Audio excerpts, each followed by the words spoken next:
Je m'appelle Karim Benani, je suis journaliste de sport depuis maintenant 16 ans. Je suis passé par BFM TV, Canal+, beIN Sport. Aujourd'hui, je bosse pour la chaîne L'Équipe et la plateforme Prime Video.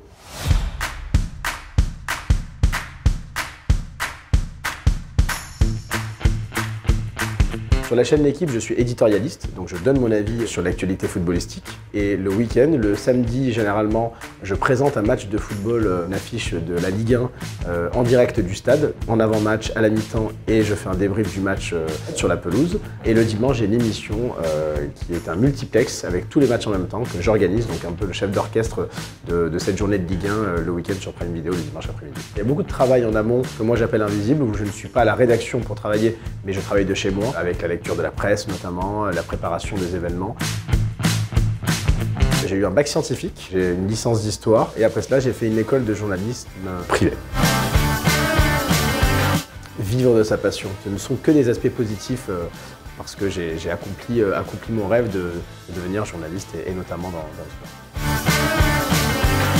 Quand on vous envoie un reportage, quand vous faites plusieurs duplex dans la journée, vous connaissez le premier duplex, l'heure du premier duplex, mais vous ne savez pas à quelle heure vous terminez le dernier. Et ça peut être peut-être l'aspect le plus négatif, parce que la fatigue s'accumulera. Mais sinon, moi, je m'en vois pas. Il faut être passionné pour faire ce métier-là.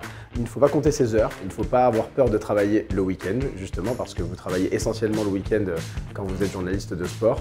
Il faut être béton, cultivé et surtout au courant de l'actu quotidiennement, en fait. L'anglais, évidemment, langue universelle, et dans le milieu du sport encore plus. Ça m'est arrivé notamment cette année de faire une interview de plusieurs joueurs de foot ou d'entraîneurs en anglais. Je devais traduire simultanément en direct. C'est d'être ultra motivé et surtout de se dire que rien n'est impossible dans ce métier, au contraire.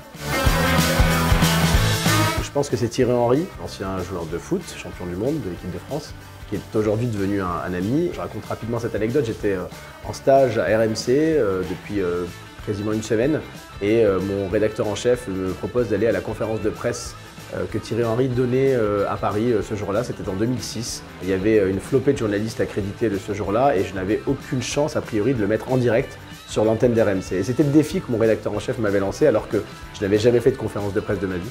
Et je suis allé sur place et j'ai réussi à le mettre en direct en lui disant que j'étais stagiaire et que s'il prenait ce téléphone pour faire l'interview en direct, il changeait ma vie. Et il l'a fait, il a pris ce téléphone-là, on a fait une demi-heure d'interview en direct sur RMC.